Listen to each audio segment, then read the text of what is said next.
CCTV ದೃಶ್ಯ ಕೂಡ ಲಭ್ಯವಾಗಿದೆ. ರಾತ್ರಿ ರಾಷ್ಟ್ರೀಯ ಹೆದ್ದಾರಿ 52ರ ಅಶ್ವಾಸ್ ಹೋಟೆಲ್ ಬಳಿ ಆತ ಬಸ್ ಹತ್ತಿದ್ದ.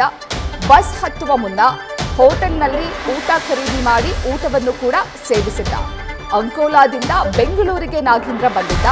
ಬಳಿಕ ಹುಚ್ಚಾಟವಾಡಿ ನಾಡ ಬಾಂಬ್ ಸ್ಫೋಟಿಸಿದ್ದಾನೆ. ಅಂಕೋಲಾದಿಂದ ಬೆಂಗಳೂರಿಗೆ ಬಂದಂತಹ ನಾಗೇಂದ್ರ ನೇರವಾಗಿ ರಮ್ಯಾಳ ಮನೆಯ ಹತ್ತಿರ ತೆರಳಿದ್ದ. ಆ ಮನೆಯ ಹತ್ತಿರ ಹೋಗಿ ಬೆಳಗ್ಗೆ ಅಂದ್ರೆ ಶನಿವಾರ ಬೆಳಗ್ಗೆ ನಿನ್ನೆ ಬೆಳಗ್ಗೆ 6 ಗಂಟೆಯ ಸುಮಾರಿಗೆ ರಮ್ಯಾಳ ಮನೆಯ ಮುಂದೆ ಸ್ವಲ್ಪ ಹೊತ್ತು ಓಡಾಡಿದ್ದ. ಅದಾದ ನಂತರ ರಮ್ಯಾಳೆ ಅವಳ ಮನೆಯ ಕೀಯನ್ನ ನಾಗೇಂದ್ರನಿಗೆ ಕೊಟ್ಟಿದ್ಲು. ಅದಾದ ನಂತರ ಮನೆಯ ಒಳಗೆ ಹೋದಂತಹ ನಾಗೇಂದ್ರ ರಮ್ಯಾಳಿಗೆ ಹೆದರಿಸಿ, ರಮ್ಯಾಳ ಸ್ನೇಹಿತೆಗೂ ಕೂಡ ಹೆದರಿಸಿ ಬಲವಂತವಾಗಿ ಚಾಕು ತೋರಿಸಿ ಕಿಡ್ನಾಪ್ ಮಾಡ್ಕೊಂಡು ಕರ್ಕೊಂಡು ಬಂದಿದ್ದ. ಅದಾದ ನಂತರ ತುಮಕೂರು ರಾಷ್ಟ್ರೀಯ ಹೆದ್ದಾರಿಯಲ್ಲಿ ತೆರಳ್ತಾ ಇದ್ದಂತಹ ಸಂದರ್ಭದಲ್ಲಿ ಆಕೆಗೆ ಚಾಕುವಿನಿಂದ ಇರಿದಿದ್ದಾನೆ.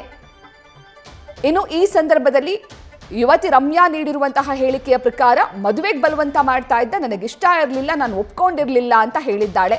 ಅದೇ ವಿಚಾರಕ್ಕೆ ಮೃತ ನಾಗೇಂದ್ರ ಚಾಕುವಿನಿಂದ ಇರಿದಿದ್ದಾನೆ. ಆ ಸಂದರ್ಭದಲ್ಲಿ ರಮ್ಯಾಳಿಗೆ ಕಾರ್ನಲ್ಲಿದ್ದಂತಹ ಬಾಂಬ್ಗಳು ಕಂಡಿದೆ. ಆಕೆ ಇಮಿಡಿಯೇಟ್ ಆಗಿ ಕಾರಲ್ಲಿ ಬಾಂಬ್ ಇದೆ ಅಂತ ಹೇಳಿದ್ದಾಳೆ. ಇದೆಲ್ಲದರ ನಡುವೆ ಊಬರ್ ಚಾಲಕನ ಸಮಯ ಪ್ರಜ್ಞೆಯಿಂದ ಊಬರ್ ಚಾಲಕನ ಪ್ರಾಣ ಕೂಡ ಉಳಿದಿದೆ. ಅದರ ಜೊತೆಗೆ ಆ ಯುವತಿಯ ಪ್ರಾಣ ಕೂಡ ಉಳಿದಿದೆ. ಯಾವಾಗ ನಾಗೇಂದ್ರ ಚಾಕುವಿನಿಂದ ಇರಿಯಲು ಶುರು ಮಾಡಿದ್ನೋ ಆ ಸಂದರ್ಭದಲ್ಲಿ ಊಬರ್ ಚಾಲಕ ಆತನನ್ನ ತಡೆಯೋದು ಪ್ರಯತ್ನ ಪಟ್ಟಿದ್ದಾನೆ. ಇಮಿಡಿಯೇಟ್ ಆಗಿ ಕಾರ್ನಿಂದ ಕೆಳಗಿಳಿದು ಯುವತಿಯನ್ನು ಕೂಡ ಕಾರ್ನಿಂದ ಕೆಳಗಿಳಿಸಿಕೊಂಡಿದ್ದಾನೆ. ಅದಾದ ನಂತರ ಕೆಲವೇ ಕ್ಷಣಗಳ ಅಂತರದಲ್ಲಿ ಕಾರ್ ಸ್ಫೋಟವಾಗಿದೆ. ಕಾರ್ನಲ್ಲಿದ್ದಂತಹ ನಾಡ ಬಾಂಬ್ ಸ್ಫೋಟವಾಗಿದೆ.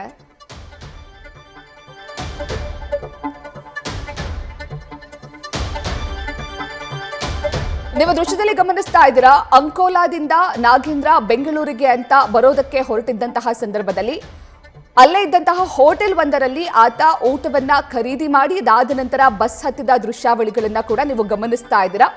ಎರಡನೆಯ ದೃಶ್ಯ ಅಂದ್ರೆ ರಮ್ಯಾಳ ಮನೆ ಬಳಿ ಬಂದಿದ್ದಂತಹ ನಾಗೇಂದ್ರ ಸ್ವಲ್ಪ ಹೊತ್ತು ಅಲ್ಲೇ ತಿರುಗಾಡಿದ್ದ. ಜೊತೆಗೆ ನೀವು ದೃಶ್ಯದಲ್ಲಿ ಗಮನಿಸಬಹುದು, ಅಂದ್ರೆ ರಮ್ಯಾ ಮೇಲ್ಗಡೆಯಿಂದ ಕೀ ಎಸೆದಿದ್ದಾಳೆ. ಆ ಕೀಯನ್ನ ತೆಗೆದುಕೊಂಡಂತಹ ನಾಗೇಂದ್ರ ಮನೆಗೆ ಹೋಗಿದ್ದಾನೆ. ಆ ಎರಡೂ ದೃಶ್ಯಾವಳಿಗಳನ್ನ ನೀವು ಗಮನಿಸ್ತಿದ್ದೀರಾ.